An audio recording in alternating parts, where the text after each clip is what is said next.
Since my kidney and pancreas transplant, I have a new passion for sport and I take part in the World Transplant Games, where I recently competed in Germany and I came home with 2 gold medals, a silver and a bronze. More importantly, taking part in the World Transplant Games has given me a voice and it allows me to show the world that organ donation works.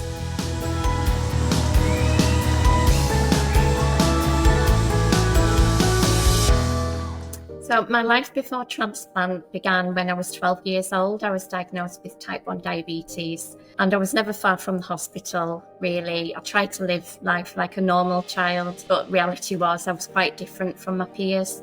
So in my late 20s, diabetes started having an effect on my body. I had eye damage, nerve damage, and stomach problems, and was becoming quite ill and exhausted and sick. And also my kidneys started to become damaged as well from the effect of diabetes. In 2011, I had my first son and my kidney function dropped to 40%, and then had another pregnancy in 2013. That very sadly didn't work out. Myself and the baby became very ill. We sadly lost the baby and I was told I needed a kidney and a pancreas transplant. I went on the waiting list, the NHS organ donation waiting list in the UK. So the workup for that took about 6 months. So once I was activated on the list, I waited 15 months before I had the call that saved my life.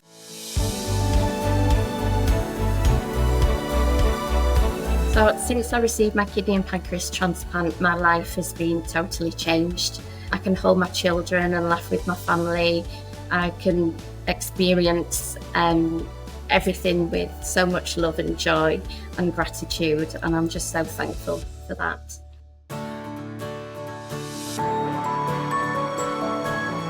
When my donor's family got in touch with me, I learned that his name was Dylan. And he was 18 years old and loved by so many people. He was really sporty, into athletics, and even saying his name means so much. But Dylan and his family made the most bravest, most selfish choice in the middle of heartbreak, and they gave the gift of life to me, and I'm alive because of that, and my family still have me and my children still have their mum, and no words are big enough for that, really.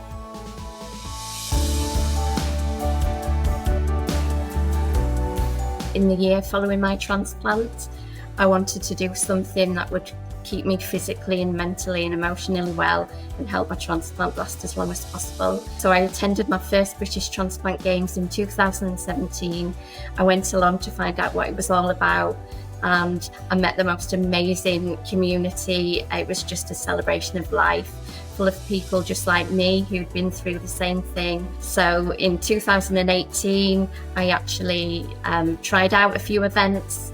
I really enjoyed the 100 metres, and following that, I decided to concentrate on athletics because I enjoyed it so much.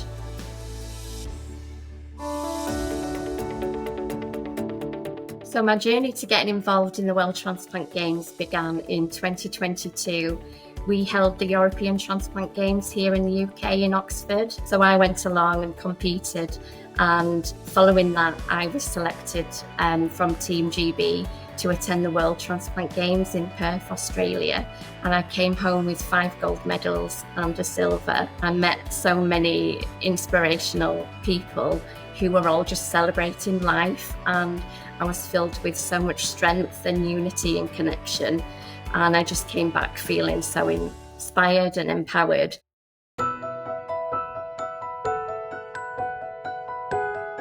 I was really successful again. I came home with gold in the long jump and the 4x100 metre relay, the bronze in the 100 metres with a photo finish, silver in the 200 metres, and I came 4th in the high jump, and I'm really proud of that. There were so many incredible women in my age group, and we were all battling it out but having the most fun, and we wouldn't be here without the precious gift of life. I would say to people considering becoming organ donors to say yes. Please have that conversation with your loved ones, because one yes can save many lives. I've got a future now, and it's all because of organ donation.